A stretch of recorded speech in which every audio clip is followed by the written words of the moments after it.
You were a bodyguard too for Milli Vanilli, weren't you? Yeah, it depends what your perception of bodyguard is. You know, I was a babysitter.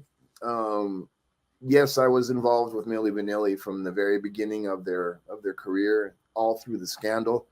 I knew of it. There was about five of us who knew. One was the producer, obviously Milli Vanilli, myself, and their manager. Nobody else knew.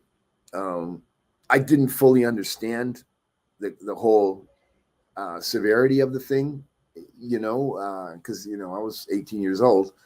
But yeah, we toured the world, and I knew right off. I knew from day one. You know, they found me in a nightclub. I was working as a doorman in a nightclub there in LA, and I was house sitting for Michael Pere. He's an actor. He did Eddie and the Cruisers and Streets of Fire, a million other movies, but those were his big ones. And I was working on Eddie and the Cruisers with him, and he said, "Can you house sit for me? I got to go do another movie. I'll get you a job in a nightclub and all this." So yeah, of course. So I was working in this nightclub, and this girl had a major crush on Michael. So to get over with Michael, she got me a job on the MTV tour, and my MTV tour job was to babysit Milli Vanilli. So that's how that happened. And I met them. She came to me on like, I don't even know what day. I'm sure it was a Friday. The Saturday I was in Bakersfield, California, and I walked in with the manager and stuff, and I saw these two guys with dreads and all that, and I was like, well, evidently that's Milli Vanilli. How the fuck am I gonna know? I have no clue, and I don't listen to that shit music anyways.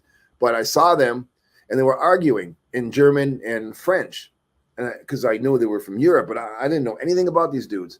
And I walked up to them, and they're fighting, and they're holding papers.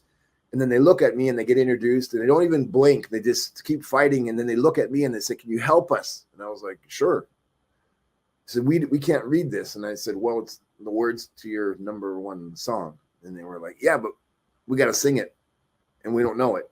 Can you help us?" And the show was in like 2 hours, and I'm thinking to myself, I heard the song on the way here, and that accent, that's not on the song. I mean, this guy barely speaks English. And the other dude had a very thick French accent, but from France, not like Montreal accent. You know what I mean? And I'm like, oh, holy fuck.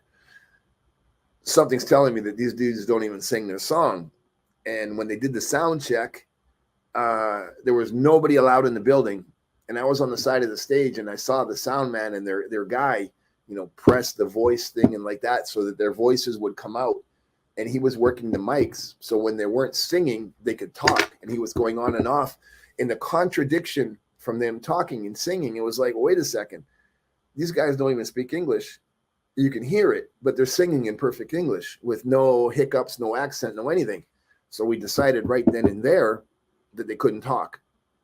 And that's when I knew. And then I was kind of told that they don't sing.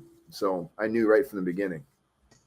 What was the reaction when people found out? Were they panicked? What was it like behind the scenes then? Um, well, I mean, it was like the Titanic, they were doing major amounts of substance abuse, and they were, with every single groupie that was available.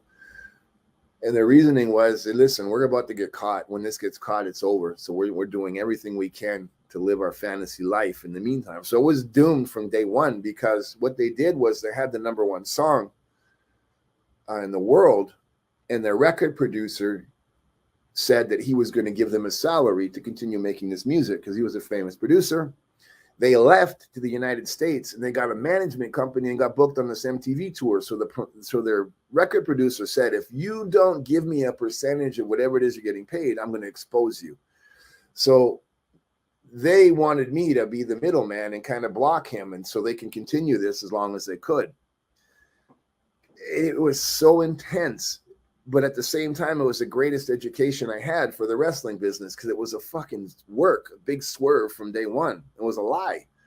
And I was looking at how they manipulated the press and they manipulated people. So indirectly, I learned everything about wrestling before I even became a wrestler. So we were in Detroit, and I remember it was about halfway through the MTV tour, and they were like beyond number one. I mean, they were turning down. Madonna would call, and they wouldn't take her call type thing. You know what I mean? I remember that because I was there.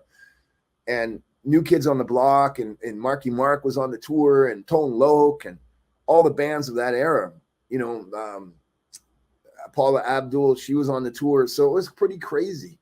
We were in Detroit and the place was going mental, fucking mental. And Milli Vanilli hit the stage, and it was something I had never, ever understood. The energy, it was brutally mind-boggling. And they were doing their dance and they were doing all the choreography and shit, but the voices wouldn't come out. And the people were like, after about 5 minutes, the people were like, okay, motherfuckers, sing the song and get off the stage. So the band stopped playing, and all of a sudden the voices came out. And everybody in the arena at one time just went, oh, fuck.